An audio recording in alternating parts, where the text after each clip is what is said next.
setelah level 4 kacau banget di team fight-nya ini.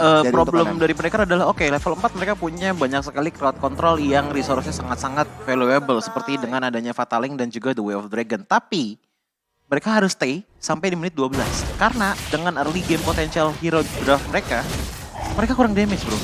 Oke, jadi kita lihat saja langsung apakah kurang damage atau tidak di game yang pertama antara Yasbi dan juga Pendekar, di mana Yasbi akan mendapatkan blue side tentunya. Di bagian bawah ada sedikit pertukaran damage. Ki di sini Kufranya udah harus record early, tetapi ingat belum spell belum kebuang. Jadi masih bisa dibilang cukup oke trade.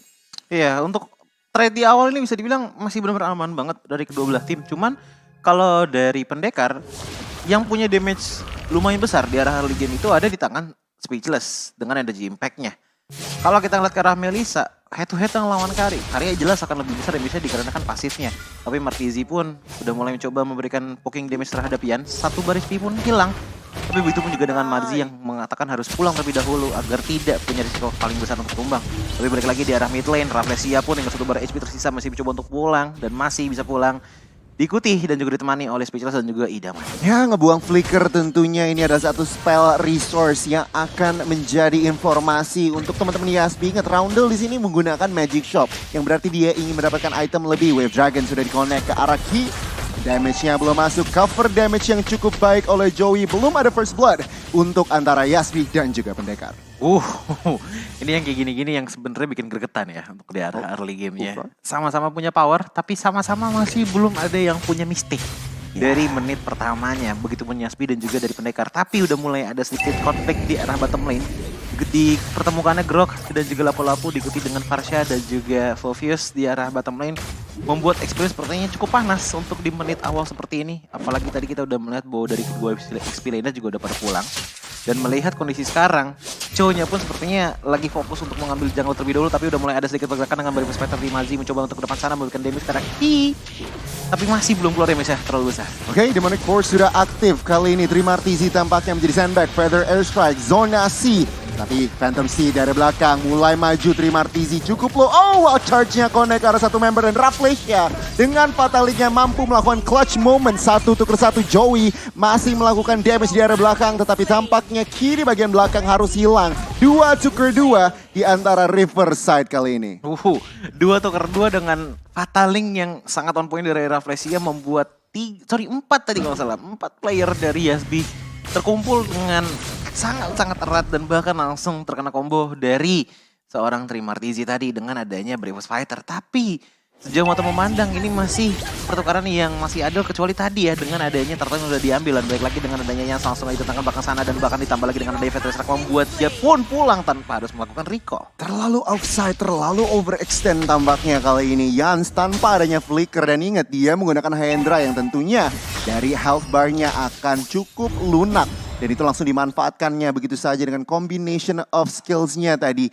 Wave Dragon, Feather Airstrike, dan ya Pendekar mendapatkan netral objektif pertama di Turtle dan bahkan tambah 1 buah point kill. Tampaknya kali ini mereka mencoba untuk maintain pressure-nya invasi jungle, tapi tampaknya mereka cukup disiplin dan cukup bijak. Mereka tidak terlalu memaksakan kehendak. Sejauh ini Joji melihat Pendekar mereka bisa dibilang mencari solusi bahwa walaupun mereka nggak terlalu punya damage yang terlalu besar di arah early game-nya, tapi mereka tetap dengan cara bermain ya seperti ciduk-ciduk tadi. Satu tendangan, satu player itu dikenain 4 skill resource dari Pendekar Esports. Contohnya tadi seperti Yans, yang dimana dia langsung instantly tumbang.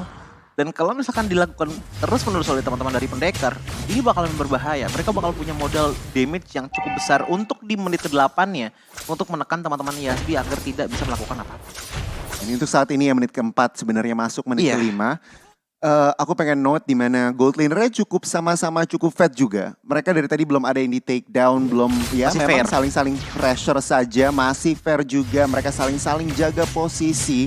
Dan itu mungkin mensignalkan juga nih kedua marksman akan hadir nanti menit 7, menit 8 udah siap cari war juga. Cuman kalau kita lihat reset turun tempo lagi. Speechless 102 100% KP tertangkap begitu saja di arah River. Terpaksa menggunakan wings by wingsnya. Belum ada komitmen lebih dari teman-teman Yasbi Esports. Speechless dengan 1 kill 0 death dan juga 2 assist ya, diikuti dengan adanya Magic Worship.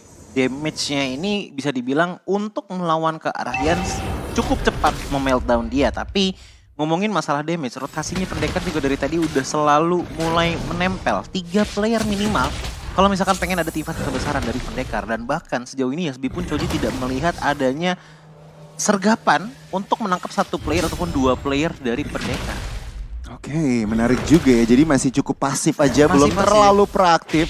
Idaman kali ini sudah mulai, turtle-nya akankah dipaksa kontes. Oh, Tyrant Rage Connect, Joey mendapatkan turtle retribution-nya. Dan Feather Airstrike dari belakang membantu damage. Speechless mendapatkan 1, Melissa-nya mendapatkan 1. Tate bangkaknya Yasbi re-engage ke arah belakang. Dan tampaknya Rafflesia terpaksa menggunakan Flicker. Dan Roundel akan mendapatkan 1 buah kill. Dan Idaman pun harus menjadi korban di area tengah. Oke, itu adalah pertukaran yang adil dengan 2 player tumbang, tapi ditukar dengan dari 3 player dari pendekar esports. Dan bahkan gak cuma itu aja, Turtle pun diambil oleh Yasbi dengan sangat-sangat cepat. Tadi sayangnya yang jadi lihat adalah Atlasnya agak kurang gercep untuk masuk ke arah belakang sana menangkap ke arah Leomordnya. Karena yang dilakukan oleh Atlas adalah tadi sebenarnya pengen mencoba buka bush. Tapi ternyata ada Kufra sendirian dan ternyata di-cancel dari segi perfect match-nya. Dan bahkan dari segi emblemnya aja kita bisa melihat bahwa Roundel pun mengambil ke arah full movement speed untuk mengejar siapapun yang mencoba untuk kabur dari dash-nya dia. Dan balik lagi di area bottom lane, dimana dari Marzi pun melawan 2 player dengan sangat-sangat kokoh. Dan bahkan Yans pun 1 bar HP tersisa masih mencoba untuk survive dan ternyata masih bisa survive. Tapi balik lagi dengan minion yang sudah mulai masuk, menutup pergerakan kah? Tidak, ternyata 1 minion tidak cukup untuk memberikan waktu Trimartizi menumbangkan Yans. Oke, Wave Dragon Connect langsung ke arah Roundel. Demonic Force terpaksa dikeluarkan, mampukah bertahan? Oh, backupnya datang begitu saja. Dan lihat pendekar semua mundur. Trimartizi menerima semua damage yang dilontarkan oleh teman-teman Yasbi. Tidak bisa menahannya lagi. Roundel mendapatkan 1 buah point kill lagi dan lagi. Yasbi mendapatkan 1 buah point kill dari re-engage. Wah, ini sih bisa jadi match 2-1 ya. Mengingat bahwa dari tadi pertukarannya selalu adil dan bahkan dari segi network pun hanya berbeda 300 saja untuk di 8 menit pertama. Walaupun demikian, kalau misalnya kita head to head antara marksman dari Wakaji dan juga Baymax, harusnya secara teori Wakaji punya gold yang sedikit lebih banyak dibandingkan dengan Baymax dikarenakan dengan asisnya. Sementara Baymax pun memang udah melakukan kill, tapi asisnya masih 1 doang nih. Jadi kalau kita ngeliat dari segi ekonomi, harusnya Wakaji lah yang memegang secara sedikit ya, nggak terlalu banyak. Tapi ngomongin ke arah Turtle, dari tadi justru yang zoning Turtle-nya itu dimulai dari cowoknya terlebih dahulu. Padahal ya, Choji melihat bahwa pendekar memiliki banyak sekali CC untuk melakukan penyegaran dengan ada Fataling dan juga The Wave Dragon. Yang harusnya pendekar nahan-nahan dulu sih. Sampai punya map visibility yang besar untuk Fataling bisa dilancarkan seperti sekarang. Dia transisi aja. Dari belakang, mulai mengincar 1 ke stun. Fataling Connect, Idaman mendapatkan turtle. DG bagian belakang. Oh, Wakajinya tertangkap begitu saja. Demonic Force dibuka. Yans kali ini cukup low, masih bisa survive. Oh, wild charge yang sangat baik. Dan lihat, semua stunnya masuk. Rafflesia berhasil kabur. Idaman tidak bisa kemana-mana. Dan bahkan Rafflesia yang tadi bisa dikira kabur, harus dihilangkan oleh Roundel. Ya, flame shot dari Roundel dan Joey menjadi korban, tampaknya ditukarkan begitu saja.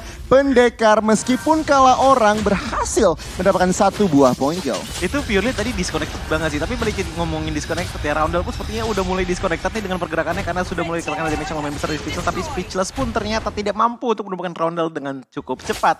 Dan ngomongin tipe yang tadi, kenapa Choji bilang disconnected? Karena tadi kita bisa melihat dengan jelas bahwa tadi ada Lapu-Lapu, ada Rafflesia dan juga Idaman tadi yang maju ke depan sana. Apalagi dengan Lapu-Lapu yang sudah membawa Hunter Strike dan juga Bloodlust X ya, yang dimana ini berarti sudah sangat mumpuni untuk punya tim fight besar-besaran. Tapi sayangnya kita bisa melihat bahwa tadi Speechless dan juga BMX malah mundur. Sementara Yasbi langsung melakukan pelingkaran terhadap 3 orang tersebut dan bahkan gak cuma itu aja, mereka bertiga terkena wild charge dari tangan Yans. Walaupun kita bisa melihat Yans ini menggunakan high and dry, tapi 1 wild charge itu sangatlah penting. Karena apa? Dengan adanya wild charge itu bakal ngebuka banget momentum untuk Ki mengangkat tangannya dan melempar ke depan sana seperti sekarang. Oh my god, tertangkap 2 dan langsung Wakaji mendapatkan 1 buah point kill. Roundel harus bermaksakan menahan lagi nafsunya di area tengah. Pendekar terhilangan 1 buah junglernya, bukan hal yang baik. Sebuah setapan yang sangat-sangat baik. Manis sekali oleh seorang Ki. Iya, ini yang dari tadi benar-benar awal ini memang ada di tangan Trimarzi sih yang jadi salah satu inisiator dan juga cover untuk teman-teman dari pendekar. Justru ini benar-benar menunggu banget sampai memang ada visibilitas yang pas untuk mengeluarkan Fatalingnya. Tapi ngomongin visibilitas kita juga sudah bisa melihat bahwa Lord pun di menit ke-10 juga sudah ada. Dan ini bakalan menjadi salah satu turning point juga bagi siapapun yang berhasil mengambil Lord. Apalagi dengan kepedean dari YSD Esports yang langsung menuju ke arah objektif Lord. Dan bahkan di atas sana Jans pun sudah mengetahui dengan adanya 2 player dari pendekar yaitu Marzi dan juga Idaman yang sudah siap untuk melakukan dive-in ke arah Lord ya. Tapi satu info yang sangat-sangat diambil oleh Yasbi adalah Fat Reset telah diambil oleh sudah dilakukan oleh Speechless loh. Itu adalah resource yang sangat penting untuk mengambil ke arah Lord. Tapi tampaknya Yasbi di sini meskipun dengan informasi tersebut belum mau langsung komit, belum mau mengambil risk tersebut, tidak mau mengambil resiko. Dan kalau kita lihat mereka belum membersihkan lane-nya dengan baik. Ingat mereka juga harus sabar, mereka harus lihat.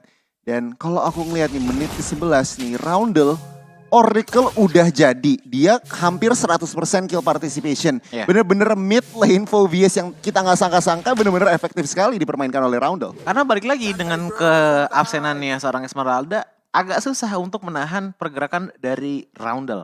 Apalagi dengan tidaknya surprise ya dari teman-teman mereka. Oke lah memang ada Raflesi ya di game kali dengan Fatalingnya. Tapi dari tadi kita masih belum lihat Fataling yang bener-bener turning point momen banget untuk pendekar. Kecuali tadi di arah early game-nya tuh kan. Informasi Leomord berada di bagian bawah. Tampaknya pendekar langsung gas begitu saja. Flicker Fataling kena 2 dan langsung Wak Haji hilang begitu saja. Ki berhasil dibalaskan. Tetapi di bagian tengah Roundel berusaha mencari damage dan terlalu dalam. 5 member berhasil memberikan damage yang lebih dari cukup untuk menumbangkan dirinya. Pendekar berdiri 5 member. Tampaknya mereka berhasil ingin mencuri turret di bagian tengah lalu eksekusi Lord. Panjang umur untuk Raflesi sepertinya dia langsung mendengar suaranya dari Choji. Belum ada Fataling yang jadi turning point untuk mereka ternyata langsung dibikin. Tadi di arah mid lane dan bahkan gak cuma itu aja yang tertangkap pertama. Itu adalah Wak Haji. Iya, Wak Haji yang tertangkap pertama. Otomatis source damage utama dari Yasbi pun telah menghilang dan bahkan Joey pun di posisi yang agak jauh. Itu kesalahan pertama. Kesalahan kedua adalah Roundel yang terlalu overcommit ke dalam mid lane sana. Dia sendirian seperti Rambo dan melawan 4 player sekaligus bukanlah hal yang baik untuk seorang Fufis yang membuat Roundel pun akhirnya mendapatkan tumbang pertamanya di menit ke-12 kali ini, Gon. Itu benar-benar momentum yang dipergunakan baik sekali oleh tanker dari Filipina tersebut. Dan lihat itemnya di sini Choji, Melissa, DHS, Corrosion, Golden Staff udah jadi. Ini udah mulai sakit sih. Ini tadi Melissa aku bilang udah sakitnya menit-menit 11. Nah ini udah terlihat. Ini dengan adanya Javelin dan juga dari Vampire Mallet ya. Harusnya dia bikinnya ke arah Wind of Nature sih setelah ini. Karena memang bisa dibilang mostly damage dari YSD juga ke arah fisikal ya. Sementara kalau kita lihat dari karinya sendiri, Wind of Nature sudah ada dan bahkan mengambil ke arah Silence Rob. Kenapa Silence Rob? Ya balik lagi, Speechless dari tadi ini belum tumbang sama sekali nih. Dan bahkan asisnya dia sudah sampai ke angka hampir 90%. Tapi balik lagi dengan ada sedikit inisiasi juga datang kepada Marzi. Dan itu dia Fataling lagi dan lagi keluar lagi dengan combo ada Vetra Esrek membuat 2 combo Speechless dan juga Rafflesia ini menjadi bunga yang sangat indah untuk teman-teman dari pendekar esports. Dan bahkan Lord pun juga langsung masuk ke depan sana. Dan di belakang sana Roundel pun melakukan sekuat tenaganya untuk menghilangkan beberapa minion tapi tidak kuat. Dan pada akhirnya minion pun telah masuk ke dalam teman-teman dari Yasbi Esports. Ditahan habis-habisan dengan ada di wall dari Grog. Dan itu pun tidak cukup untuk menahan kekuatan pendekar di game pertama match keempat kita hari ini. Pendekar